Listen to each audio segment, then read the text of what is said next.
Dante Marcoleta. Narinig na kita noon, pero hindi tayo kilala. Nung nainteresado ako sa iyo, yung nagtatanong-tanong na ako kung sino ka, your lawyering and everything, at yung performance mo sa Congress.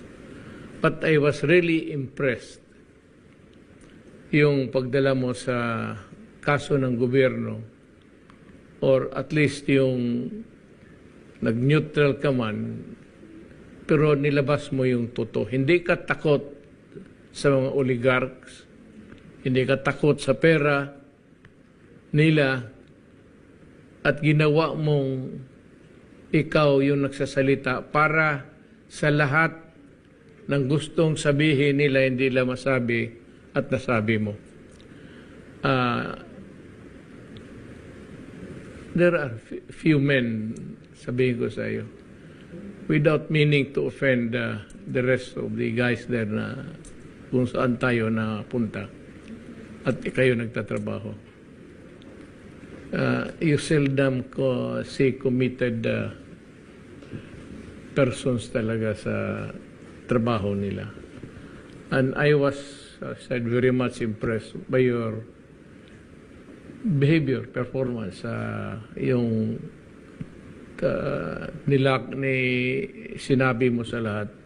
Pinalabas mo ang lahat kung ano ang mali ng gobyerno dito sa ABS-CBN na sa matagal na panahon, I said, government, and even ako, na walang, ako, pinaputok ko lang yung mga mali nila, but nobody carried the name of the Republic of the Philippines parang doon sa Kongreso.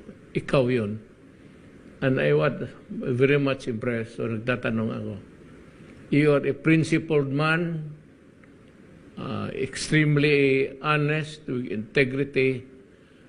At nung alam ko, nung nalaman ko, kung makipag-away ka ng tao o isang korporasyon or ahensya, be it in government or outside, nakita ko yung passion mo to ferret out the truth. So kaya ako yung mismong personal nagsabi sa iyo kung sana maging senador ka, tumakbo ka. So yan ang gusto ko, manalo ka, use the passion that you have in your heart to work for the Filipino people, lalo na ako paalis na. At ako'y believe na believe sa iyo, sa totoo lang, because I like honest persons, men of integrity. Ngayon ho,